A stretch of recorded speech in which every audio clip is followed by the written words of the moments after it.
Curious ba kayo kung ano ang Annapurna, also known as rice eating ceremony dito sa India? Kung curious kayo, watch my video, dali, char. So, ang Annapurna pala ay isa siyang rice eating ceremony or rice feeding ceremony na isang significant ritual ng mga Hindu. So, hindi lang pala mga Hindu yung gumagawa nito guys, pati din yung mga Buddhist, tsaka yung mga Jain. Nasa culture din nila. Ano nga ba ulit yung Annapurna? So, it marks the baby's first solid intake, typically between 4 to 7 months. So, magkaibang state, magkaibang edad ng bata. Huwag kayong magtaka, okay? So, ano nga ba ang purpose ng Annapurna? So, para daw i-celebrate yung transition ng bata from breast milk or formula to solid food. So, symbolizing growth and development daw. So, ayan. So, kung nakikita nyo dyan, guys, pinagmamassage nila yung baby. Mga orange fruits, mga ganon. Tapos may mga turmeric, tsaka ghee. Tsaka may iba't ibang mga pinagpapahid-pahid pa sila dyan sa baby. So, yung gumawa pala ng ritual na ito ay ang kanyang maternal uncle o yung kanyang uncle from mother's side, pati yung kanyang asawa. So, kung nakikita nyo dyan, guys, mayroon silang isang malaking basin. May water, tsaka may mga rose petals. Dyan nila pinahiga yung bata. Every region pala dito sa India guys, may iba't ibang name sila sa ritual na ito. So sa mga Assamese pala, yung tawag nila is Bat Koa. Sa mga Bengali naman is Annapurna. Sa Gujarati same din, pati sa Marathi, tsaka sa mga Malayali, tsaka sa Canada. So sa North India naman is same din, Annapurna. Parang ganun sa Odia, same din, at sa Tamil. So sa Assamese lang talaga iba yung tawag. So Bat Koa, every puja talaga dito sa India guys, meron yan silang parang ililibot na parang may light siya or may diya siya. Tapos yan, yun yung ginagawa ng mga tao. Parang yan, nagpe-pray, parang ganyan. So, gumagawa din ako ng ganyan guys. Wala namang masama kahit katoliko tayo, di ba?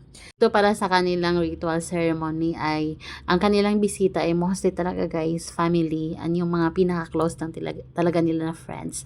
So, yung kanilang mga bisita is galing pa sa kanilang hometown, sa Guwahati. So, ayun guys, ito nga yung pinaka-exciting part para sa akin. Yung mga pagbibigay ng regalo sa bata. So, mostly talaga guys, alahas yung ibibigay sa bata pag rice feeding ceremony. So, unang nagbigay ay yung kanyang lola, yung kanyang grandmother from mother's side. So, ayun guys. This kid is so kind and hindi talaga siya irritable. And she's just relaxed, enjoying the moment. Parang meron talaga siyang parang may alam na siya guys sa mga nangyayari. Hindi talaga siya umiiyak. Parang nag-enjoy siya sa moments.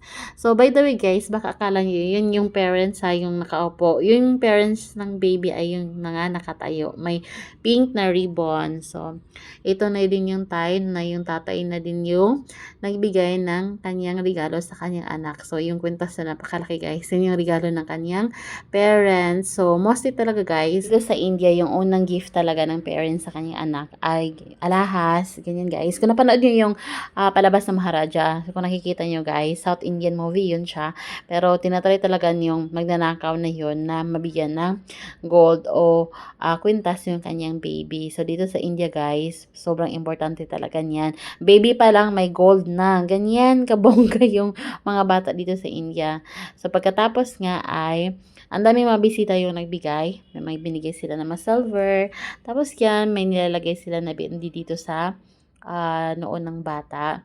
Yun, nakaka-enjoy lang talaga makita yung kanilang tradition at saka yung kanilang culture. Kasi, di ba super rich talaga ang culture ng India.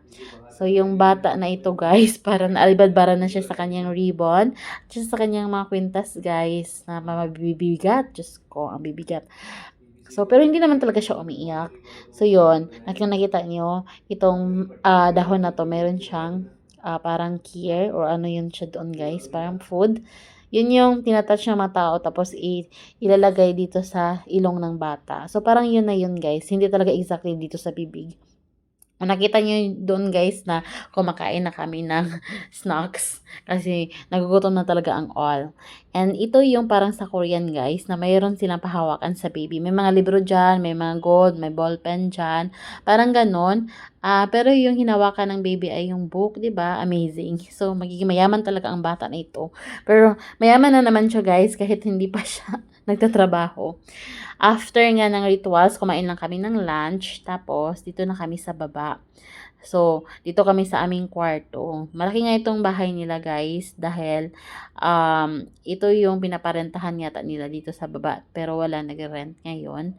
So, dito kami natulog kasama yung dalawa pang friends nila Sumit. So, ayun, yung dalawang mag-asawa na yan. So, yung nakatayo sa likod na babae ay yaya ng bata na ito, guys. So, yung bata na ito, anak siya ng best friend ng nanay nung celebrant. So, dati ay super liit pa ng bata na ito, hindi yan siya masyadong lumalapit. So, kung lumalapit din siya sa akin, ay naghihindi siya. Ngayon, ayun, hindi na siya nahihiya.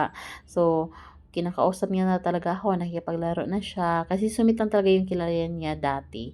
So, ako lang kasi yung matanda na nakikipaglaro sa bata. Tsaka kami pala dalawa ni Sumit. Kaya siguro magaan yung loob niya at saka lumalapit na siya.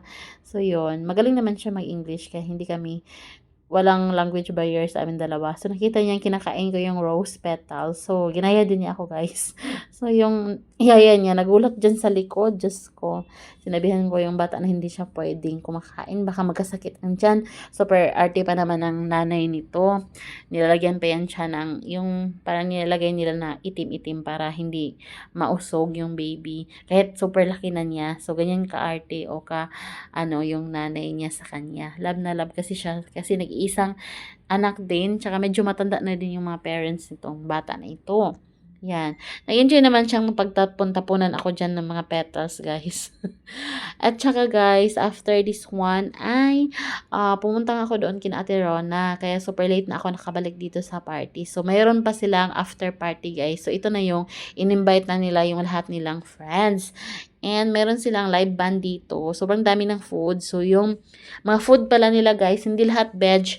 Meron silang mga non-vegetarian kasi Assamese sila, guys. So, meron silang mutton, may chicken, may mga isda o yung tinatawag natin na bangus. Meron sila niyan, guys, na ibinabalot nila sa dahon ng saging. Super yummy na mga food. So, meron din silang pa-drinks dyan sa gilid. Mayroon silang bars. So, yun. Pero, I didn't drink kasi super busog ko sa coffee kasi gumala kami ni Ate Rona, yung isang Pilipina na nakatira dito sa Gorgaon. So, before anything else, mga party dito sa India, meron talaga silang binibigay na parang snacks or parang starter, mga chips, mga ganon. Tapos, minsan may mga chicken na parang niro-roast, parang mga ganon. So, hindi ka talaga magugutom pag dito ka sa kanila. So, ito na yung mga inumin. But, of course, hindi ako uminom kasi kakakape ko lang. Busog na busog pa ako galing sa gala namin ni Ate Rona. So, yun. Pwede naman kumanta yung mga guests. At saka itong bata na ito ay kumanta yung kanyang father. So, sinabihan ko siya na mag-dance siya. Ayun, sumasayaw-sayaw siya, guys.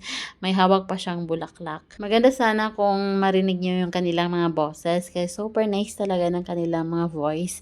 But makaka-copyright kasi ako, guys. Kaya i-voice over ko na lang talaga. I-push natin yung voice over.